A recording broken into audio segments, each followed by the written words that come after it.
Wad'u syuhada'akum, ajaklah saksi-saksi kalian untuk membuat satu surah seperti Al-Quran. Tapi memang mereka tidak mampu dan pasti tidak akan mampu selama-lamanya. Assalamualaikum warahmatullahi wabarakatuh. Alhamdulillah wa syukurillah, pada malam hari ini atas izin Allah kembali kita bermuajahah, bertatap muka, bertemu dalam satu majlis, di majlis yang paling mulia, majlisul ilmi, dengan harapan dan keyakinan bahwa duduknya kita di majlis ilmu ini mendapatkan pahala yang terbesar di sisi Allah Subhanahu wa taala. Amin ya rabbal alamin. Mari kita lanjutkan pelajaran kita dalam kitab Tafsirul Munir. Hadirin hadirat sekalian, melanjutkan dalam tafsirul ayat, uraian-uraian dari pendapat para ulama tentang tafsir daripada firman-firman Allah Subhanahu wa taala. Kita masih dalam surah Al-Baqarah, melanjutkan apa yang ditantang oleh Allah kepada orang-orang kafir Quraisy, orang-orang yang tidak percaya bahwa Al-Quran ini merupakan wahyu dari Allah Subhanahu wa ta'ala. Al-Quran firmannya Allah, isinya adalah kalamullah yang Allah turunkan dan Allah berikan kepada Nabi kita, Nabi Muhammad sallallahu alaihi wasallam. Tapi apa yang mereka lakukan? Mereka tidak percaya bahwa Al-Quran itu merupakan wahyu Allah atau firmannya Allah.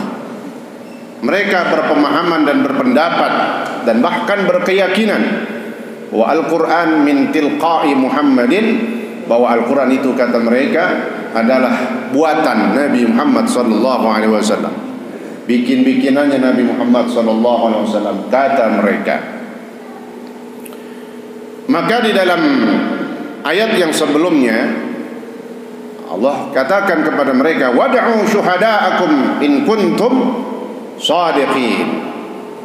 Ajaklah orang-orang ataupun Tuhan kalian yang kalian jadikan sebagai sesembahan. Syuhada'akum, yang mana Tuhan kalian ini yang kalian sembah selain Allah, kalian menganggap. Jadi orang-orang kafir, mereka menganggap bahwa Tuhan yang mereka sembah selain Allah ini nanti pada hari kiamat akan bisa memberikan persaksian. Itu menurut pendapat mereka sendiri. Padahal sebenarnya tidak ada yang bisa memberikan kesaksian pada hari kiamat kecuali adalah Allah Subhanahu wa ta'ala, yang menyatakan tentang jaminan bagi orang-orang yang beriman. Kemudian Rasulullah sallallahu alaihi wasallam yang memang nanti memberikan persaksiannya kepada kita. Begitu juga nanti ada yang bisa memberikan persaksian kepada kita selain Allah, selain Rasulullah sallallahu alaihi wasallam, adalah saudara-saudara mukmin kita. Itu kelebihan, keistimewaan daripada orang-orang yang beriman. Dengan kebaikan-kebaikan dia, maka dia bisa nanti mendapatkan syafaat dan memberikan syafaat. Bisa mendapatkan syafaat, pertolongan orang, saudara mukminnya, dan juga bisa memberikan syafaat kepada orang mukmin yang lain. Nah, kalau berhala Tuhan selain Tuhan Allah Subhanahu wa ta'ala, ya udah jelas mereka tidak bisa memberikan manfaat sedikit pun, apalagi sampai memberikan persaksian. Maka itulah Allah anggap, karena mereka orang-orang kafir berpemahaman bahwa Tuhan-Tuhan mereka ini adalah sebagai saksi, maka Allah istilahkan dengan istilah mereka, wad'u syuhada'akum, ajaklah saksi-saksi kalian untuk membuat satu surah seperti Al-Quran. Tapi memang mereka tidak mampu dan pasti tidak akan mampu selama-lamanya. Maka dilanjutkan oleh Allah Subhanahu wa taala, fa in lam taf'alu, maka apabila kalian tidak sanggup melakukannya, nggak bisa mendatangkan satu surah seperti Al-Quran, jangankan satu surah, satu ayat aja nggak bisa. Fa in lam taf'alu, apabila kalian tidak bisa melakukan itu. Tafsirnya apa? Ai lam ta'tu bisuratin, karena Allah suruhnya satu surah. Satu surah itu nggak panjang. Aqallus suwar, paling sedikitnya surah dia menyimpan 3 ayat. Paling sedikit di dalam Al-Quran, ya, maka i'jaz sebagai bentuk mukjizat Al-Quran, satu surah tidak ada yang kurang dari 3 ayat. Paling sedikit 3 ayat. Ayat surat apa itu? Hah? Inna al-kautsar. A'udzu billahi minasyaitonir rajim. Inna a'tainakal kautsar fashalli li rabbika wanhar inna syani'aka huwal abtar. Berarti satu surah 3 ayat, hafiz semua nih, ya.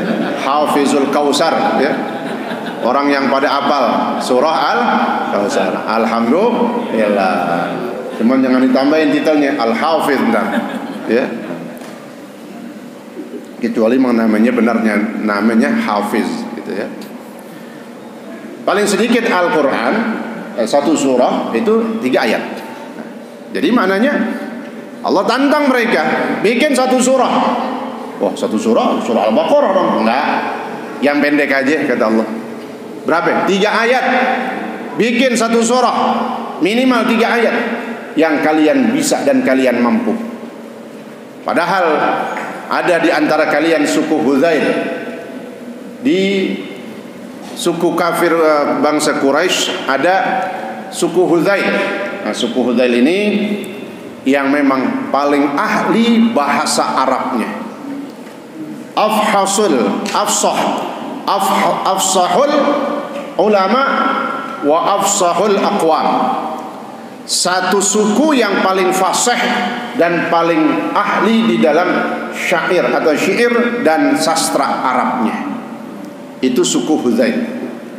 Sehingga diceritakan Imam Syafi'i, imam mazhab kita, Imam Syafi'i belajar sastra Arabnya kepada suku Hudzail.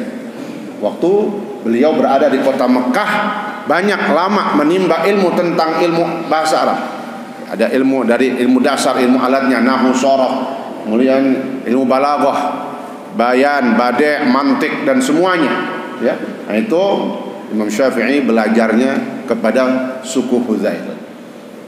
Maka kata Allah, ajak itu suku-suku pembesar-pembesar yang jago, mahir di dalam sastra dan bahasa. Kan gitu. Kalau memang dijago bahasa, paling fasih, bikin satu surah. Enggak banyak-banyak, 3 ayat dah. Maka kata Allah, karena Allah sudah melihat dan Allah Maha tahu mereka enggak bakal mampu dan enggak bakal bisa. Maka kata Allah, fa illam taf'alu, maka apabila kalian tidak mampu. Tafsirannya apa? Ai lam ta'tu bi suratin min mithlil munazzal. Artinya kalian tidak sanggup, tidak mampu mendatangi satu surah, membuat satu surah min mithlil munazzal, satu surah yang sama kandungan dan isi ketinggian sastra Arabnya seperti Al-Quran. Kalian gak akan bisa melakukan itu dan kalian gak akan sanggup mendatangkan ataupun menuliskan 3 ayat seperti Al-Quran. Walan taf'alu, dan kalian tidak akan sanggup. Saat itu kan ditantang sama Allah, ayo bikin 1 surah, kalau memang jago, kalau memang bisa, yang isinya 3 ayat. Nah, fa illam taf'alu, kata Allah, kalian nggak bakal mampu. Kalian tidak, apabila kalian tidak mampu, ditambahin sama Allah, walan taf'alu. Kapan-kapan kalian ingat lagi, pengen buat nantangin Al-Quran lagi, baru kumpulin orang-orang yang jagonya ataupun ahli di dalam sastra Arab, kalian mau bikin lagi, mau tandingin Al-Quran, walan taf'alu, kapanpun kalian membuat, tidak akan sanggup melakukannya. Nah itu lannya bimakna litakbid, artinya abadi, selama-lamanya kalian tidak akan mampu. Kalau sekarang kalian nggak mampu, walan taf'alu, sampai kapanpun kalian tidak akan mampu, itu maknanya.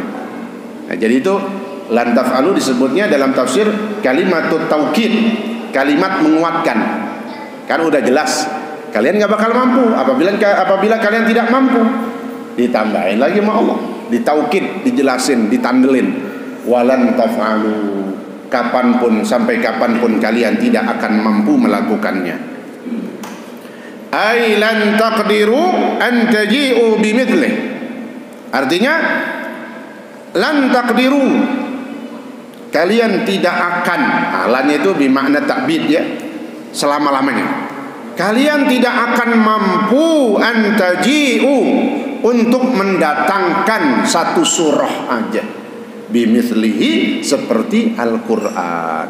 Itulah menunjukkan i'jaz. I'jaz itu kekuatan yang ada di dalam firman Allah, sampai tidak ada satu manusia pun yang bisa menandinginya. Itu disebut i'jazul Quran. Maka Al-Quran disebut mu'jizat ya, kelemahan, dan mereka ditantang, nggak ada yang bisa. I'jaz. Di antara bukti i'jaz, kekuatan Al-Quran, kebenarannya, kebuktiannya, dan kekonkretannya, itu ketika turun surah yang bercerita tentang Abu Lahab. Surah apa itu? Al-Lahab. Ini pada apa lagi ini semua? Hafiz lagi, subhanallah ya.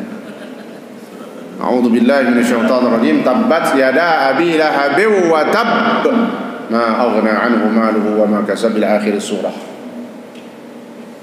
Ketika turun surah Al-Lahab, itu kan artinya apa? Ayat pertama, tabbat yada abi lahab wa tab, celakalah, binasalah, kehancuran dan kerugian yang akan didapati dan dialami oleh Abu Lahab sampai meninggalnya. Itu maknanya, tafsirannya. Saat turun ayat itu, Abu Lahab masih ada itu, masih hidup. Allah dah langsung turun ayat, tabbat yada abi lahab wa tab, celaka Abu Lahab ini, dia akan merugi dan seterusnya, dunia akhirat maknanya. Di dunia dia kufur terus sampai mati.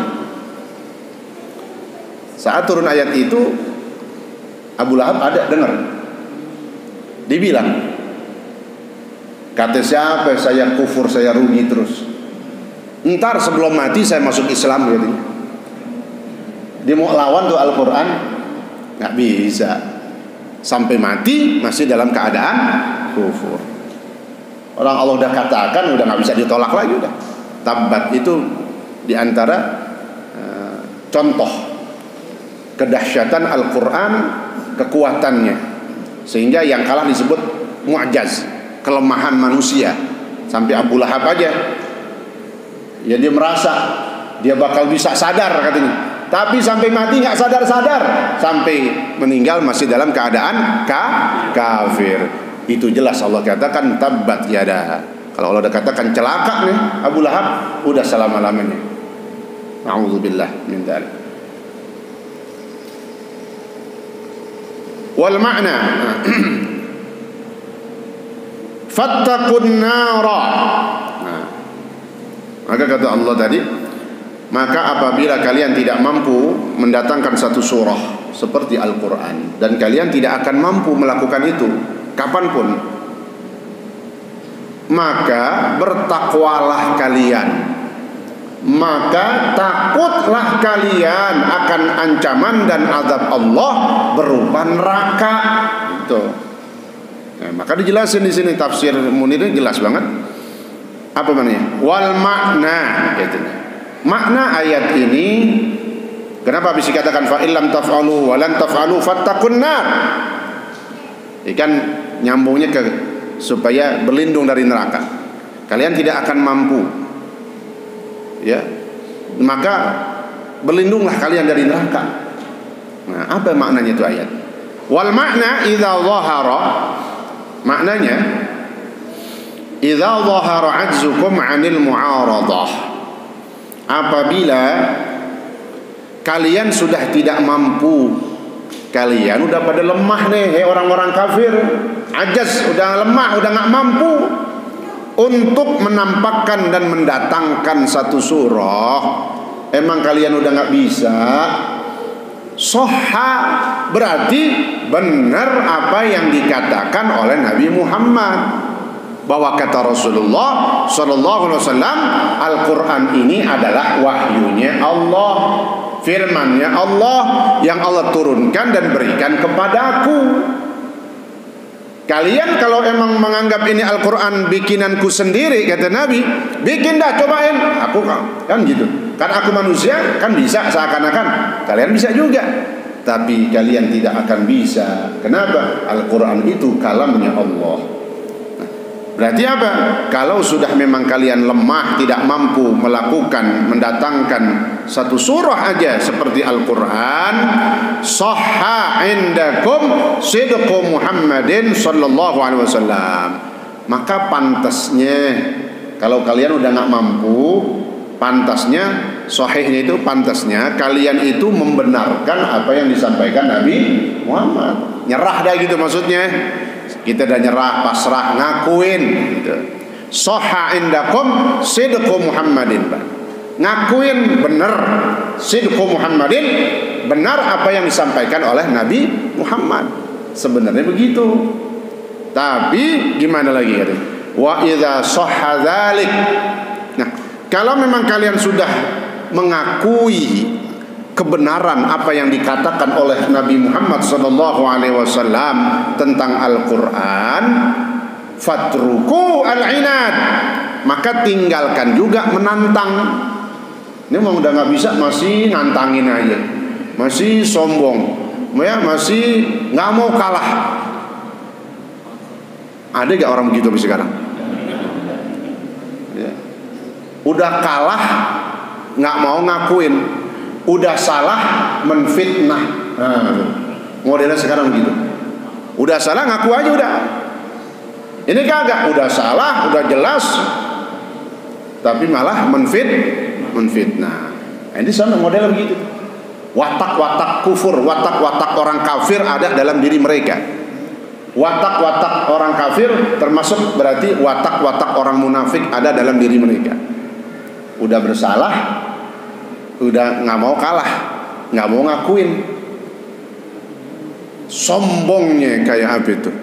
Nah, jadi kalau kita belajar Al-Quran, tafsir, sama lihat kehidupan sekarang, nyata semuanya.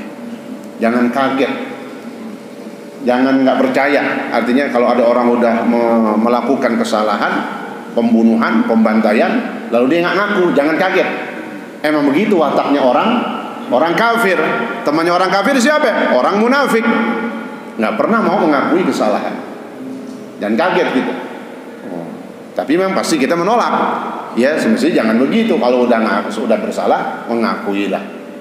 Nah, tapi memang dasar orang-orang yang sudah qasat qulubuhum, udah dicap, udah distempel keras hati mereka. Nauzubillah min dzalik.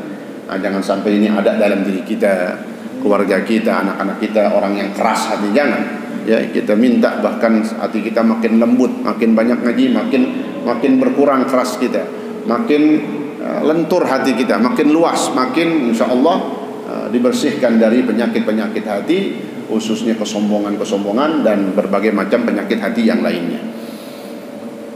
Nah, kalau idza sahha dzalik, katanya, kalau kalian sudah mau mengakui, maka tinggalkan kalian melawan kesombongan kalian. Jangan sombong, udah akuin aja. Tapi apa yang terjadi?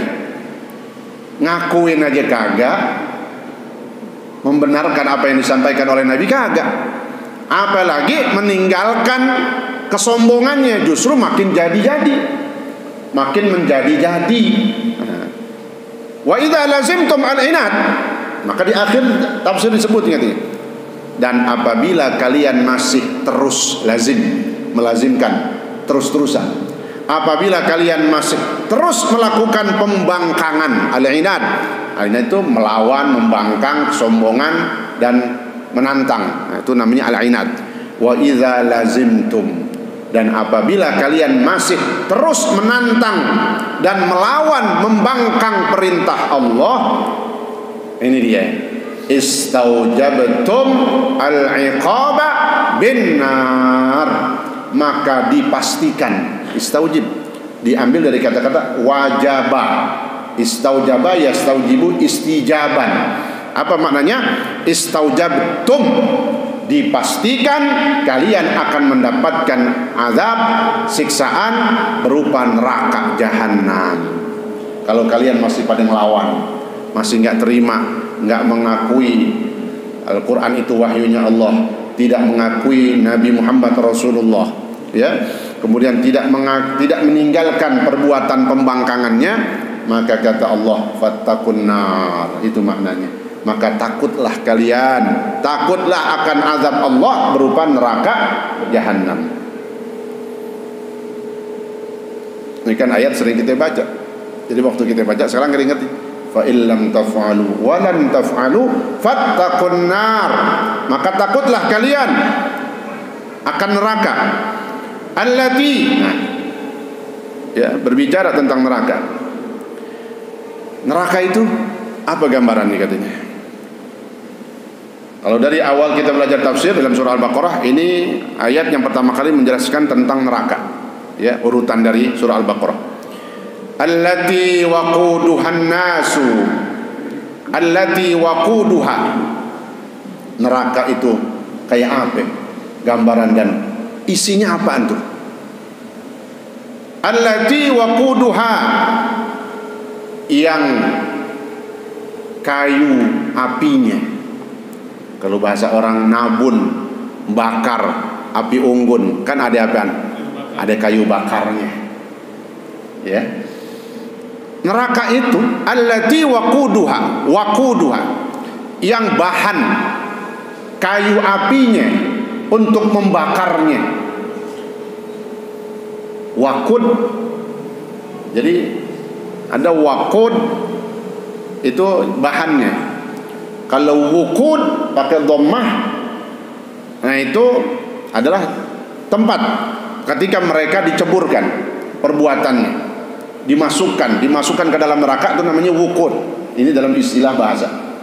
Kalau waqud, mereka sebagai baraknya itu, sebagai kayunya, kayu apinya ataupun bara apinya. Tapi kalau ketika disebut wuqud, nah mereka sedang dicemplungin ke dalam bara api neraka. Sama seperti istilah tiga kalimat ini dalam pembahasan fikih. Ada wudu, ada sahur, akan sama-sama waktu. Waqud, wudu, sahur. Ini sama-sama artinya barang, benda. Waqud, barang yang dijadikan sebagai bahan bakar neraka, kan gitu. Depannya sama-sama fathah kan? Waqud, sahur, bukan suhur. Sahur apa? Makanan yang dimakan ketika waktu sahur. Itu disebutnya sahur. Jadi tiga-tiganya disebut benda. Wudu, wudu. Kalau yang kita kerjain pekerjaannya namanya wudu. Nah, beda lagi tuh. Kalau wudu sama barangnya. Sesuatu alat yang kita pakai untuk bersuci apa? Airnya. Sama-sama kalimatnya waqud, wadu, sama wadu, ya. Waqud sama sahur sama wadu. Nah, itu sama-sama airnya. Sama-sama bendanya. Sesuai dengan penjelasan tadi. Tapi kalau udah diganti fathahnya menjadi dhammah, suhur, wudu sama wukud, itu nama pekerjaannya udah. Jadi wukud lagi dicemplungin itu tadi ke dalam neraka. Kalau suhur berarti apanya? Makannya itu. Makan sahur atau dia minum sebagai penambah untuk dia puasa ketika waktu sahar. Pekerjaan makan minumnya itu disebut suhur, pakai dhammah. Wudu pekerjaannya itu yang kita lakukan tuh, yang wudu, yang dari awal cuci tangan terus sampai selesai, sampai kita cuci kaki kita sampai kedua mata kaki, itu pekerjaannya. Ini istilah yang hampir sama di dalam Al-Quran ketika kita sejajarkan dengan istilah-istilah di dalam bahasa Arab. Jadi 3 kalimat ini yang awalnya di fathah adalah maknanya benda. Tapi kalau fathahnya udah diganti dhammah jadi pekerjaan atau kata kerja. Kalau tadi kata benda, nah ini kata kerja. Kalau orang belajar bahasa Indonesia begitu kan dulu, ya. Nah, waqud neraka itu ada. Allati waquduhan nas. Orang kafir, kalian kudu tahu nih. Kalian harus takut akan neraka. Emang kenapa neraka tuh? Apa itu isinya? Yang kayu apinya, yang kayu bakarnya, istilahnya begitu. Yang bahan bakarnya, an-nasu adalah apa? Maka jangan diartikan cuma manusia. Maka saya sering bilang pentingnya belajar tafsir. Kalau manusia, orang beriman masuk, maka Nabi masuk di dalamnya. Maka diartikan an-nas ayil kafir, ayil kuffar jamaknya. Yang dimaksud nas diartikan apa? Al-kuffar, orang-orang kafir. Jadi kalau kita jelasin, neraka itu yang kayu apinya, bara apinya adalah orang-orang kafir, bukan manusia. Ya. Beda kan? Nah, itu pentingnya belajar tafsir. Ya, jadi mengertiin Al-Quran jangan pakai modal pakai bahasa Arab. Kalau bahasa Arab doang, an-nas apa nanti? Manusia. Maka memasukkan para nabi. Salah tafsirnya. Nah, maka langsung buka apa kata ulama. Yang dimaksud an-nas bukan manusia secara umum, tapi orang-orang kafir. Seperti ayat ini udah belum? Udah. Yang sebelumnya udah. Ya, tentang orang-orang munafik. Wa minan nasi may yaqulu amanna. Dan di antara manusia. Nah, manusia di sini artinya siapa? Yang dimaksud adalah orang-orang munafik. Dan di antara manusia ada yang namanya orang munafik. May yaqulu amanna billahi. Wa minan nasi may yaqulu amanna billah wa ma hum bimu'minin. Di antara manusia ada orang-orang munafik yang berkata dengan mulutnya kami beriman kepada Allah, tapi sebenarnya kata Allah mereka tidak beriman. Karena cuma di mulutnya doang, dalam hatinya mereka memusuhi Rasulullah SAW. Nah, Allah jelaskan an-nar allati waquduhan nas. Neraka yang kayu apinya, bahan bakarnya adalah orang-orang kafir. Ai hatabuha. Nah, diistilahkan kayu apinya, kayu bakarnya itu adalah orang-orang kafir. Inilah makanya katanya yang membedakan api dunia dengan api neraka. Kalau api dunia cuma bisa dibakar dibantu dengan kayu bakar. Kalau orang bikin api unggun pakai apaan? Kayu kan. Ada yang duit dolaran dikumpulin semua, bakar. Iya cepat habisnya. Tapi kalau kayu bakar awet kan? Nah, karena dia memang kayu bakar disebutnya. Ya. Beda lagi tapi itu Pak, kalau lagi lebaran ada kue bakar. Lain tuh. Tahu gak orang sini kayu kue bakar? Nggak ada. Tahu kan yang bikinnya di open tuh, open yang kayak di cawang no. Ya. No di atas itu dia kuenya. Namanya doang. Kenapa dibakar soalnya? Ya. Hatab. Nah, hatabuha. Kalau api dunia bahan bakarnya istilahnya bahan-bahan kayunya bahan buat membakarnya cuma kayu doang. Tapi dahsyatnya api neraka begitu dicemburin orang kafir makin besar itu. Itu bedanya. Kayunya semua barang-barang masuk, apalagi ketika dicemplungin orang-orang kafir makin membara itu. Makin gimana sih kalau lagi nabun ataupun lagi bakar siramin apaan? Minyak tanah gimana? Oh, begitulah neraka. Ketika dicemplungin orang-orang kafir makin bergejolak tuh apinya. Subhanallah ya. Waqina adzabannar. Mudah-mudahan Allah jaga diri kita, keluarga kita dari siksaan api neraka. Amin ya Rabban. Karena serem banget ya. Waquduhan nas wal hijarah. Allah lanjutin katanya. Neraka itu kayu bakarnya adalah orang-orang kafir. Jadi ketika orang-orang kafir diceburin karena sifatnya seperti kayu bakar, makin bergojolak itu, makin panas itu. Siapa lagi? Apalagi yang dijadikan sebagai bahan bakar neraka? Wal hijarah, dan batu bebatuan. Yang dimaksud di sini khususnya ayil asnam, ka asnamihim, kata tafsirul Jalalain. Yang dimaksud batu di sini adalah bukan batu yang di material, bukan. Ya, batu kerikil, batu kali, bukan. Ayil asnam. Apa? Berhala-berhala mereka. Berhalanya masuk juga, yang nyembahnya masuk, yang disembah masuk. Karena kata Allah di dalam ayat lain di sini juga ada. Kata Allah nih dalam ayat lain, innakum wa ma ta'buduna min dunillah hasabu jahannam. Tuh kata Allah, innakum, sesungguhnya kalian orang-orang kafir, wa ma ta'buduna min dunillah, dan apa yang kalian sembah selain Allah, min hasabi jahannam, adalah sebagai umpan di dalam neraka.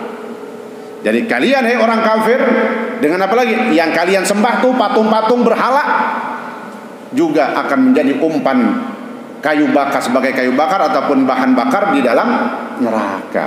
Nah, itu. Jadi semuanya ngikut yang nyembahnya dibakar, disiksa. Tapi kalau berhalanya, ada pertanyaan katanya. Kan yang kena hukum taklif manusianya, ngapain batu dibakar juga? Seakan-akan batu disiksa. Betul kan? Kalau annas kafir udah memang pantas banget dah sebagai bahan bakarnya. Nah kok ada hijarah, kok batu nyambungnya? Kenapa kok batu dicemplungin seakan-akan batu itu disiksa? Padahal yang disiksa itu kan maksudnya manusianya, kafirnya. Maka dijawab di dalam hasyiah tafsir Jalalain, dihasiatkan Imam Sawi. Hasyiatus Sawi cakep banget. Ya, di antaranya Hasyiatus Sawi, enggak usah jauh-jauh. Tafsir itu banyak, Pak. Tebal. Tapi Hasyiatus Sawi biar kata singkat, itu penjelasannya, keterangannya ajib kalau kata orang bilang. Jawabannya yang kadang kita nggak masuk akal, masih belum kita cerna secara spontan memahami Al-Quran, sama Imam Sawi dijawab di situ. Nah, saya tulis maka di situ. Saya lihat tadi, saya tulis aja dah atau kalau kata buku di bawah apa? Footnote namanya, catatan kaki karena di bawah gitu. Wa inna ma dukhilat al-asnam an-narah. Dijawab sama Imam Sawi, kenapa itu? Kok batu dimasukin juga? Seakan-akan batunya disiksa? Enggak. Kata beliau apa? Adapun berhala-berhala itu, batu-batu dimasukin ke dalam neraka, Meskipun batu itu nggak kena hukum, kan gitu ya, karena batu benda mati, ya. Ihanatan li'ibadiha, li'ubadiha. Maksudnya apa? Kenapa batunya dicemplungin juga? Allah mau kasih unjuk nih orang kafir untuk menghinakan bahwa yang kau sembah juga hina, gitu maksudnya. Bukan buat membakar kayunya, bukan buat menyiksa batunya, tapi Allah mau kasih tahu, orang kafir, yang kalian sembah tuh berhala, patung, dia juga hina. Aku masukkan juga ke dalam neraka. Jadi bukan untuk menyiksa batunya, tapi menyiksa orang kafirnya sebagai bentuk ihanatan. Terakhir, wali'adzabu biha la lita'dzibiha, dan tujuannya batu itu dicemplungin supaya lebih panas lagi tuh neraka, gitu. Kan begitu dicemplungin tuh berhala-berhala, jadi buat menyiksa dia juga, bukan menyiksa batunya. Paham tuh ya? Nah, insyaallah. Nah, ini makna yang sering ayat yang sering kita baca, kalau sepintas kita artiin masih kita belum paham, tapi begitu kita buka tafsirnya, kenapa batu berhala-berhala itu dimasukin? Yang pertama kata ulama sebagai bentuk penghinaan kepada orang yang menyembahnya. Yang kedua, untuk supaya neraka itu lebih panas ketika ditambahin yang dicemburin itu adalah berhala-berhala. Yang di dalamnya yang disiksa apa? Orang kafir. Makin kepanasan dia, makin kesakitan. Ya, naudzubillah min dzalik. Riset belum? Udah. Baru mulain kayaknya nih. Ya, subhanallah, ya. Mudah-mudahan bermanfaat. Kurang lebihnya saya mohon maaf. Al-Fatihah. A'udzubillahi minasyaitonir rajim. Bismillahirrahmanirrahim. Alhamdulillahirabbil alamin. Ar-Rahmanir Rahim. Maliki yaumiddin. Iyyaka na'budu wa iyyaka nasta'in. Ihdinas siratal mustaqim. Siratal ladzina an'amta 'alaihim ghairil maghdubi 'alaihim waladdallin. Amin. Bismillahirrahmanirrahim. Alhamdulillahirabbil alamin. Allahumma shalli wa sallim wa barik ala sayyidina Muhammad wa ala ali sayyidina Muhammad. Allahumma rabbana anfa'na bima 'allamtana wa 'allimna ma yanfa'una wa zidna 'ilma. Walhamdulillah ala kulli hal. Bi rahmatika ya arhamar rahimin. Allahumma aghnina bil 'ilmi wa zayyinna bil hilmi wa akrimna bit taqwa wa jammilna bil 'afiyah bi rahmatika ya arhamar rahimin. Wa sallallahu ala sayyidina Muhammad wa ala alihi wa sahbihi wa sallam. Walhamdulillahi rabbil alamin. Wassalamu alaikum warahmatullahi wabarakatuh.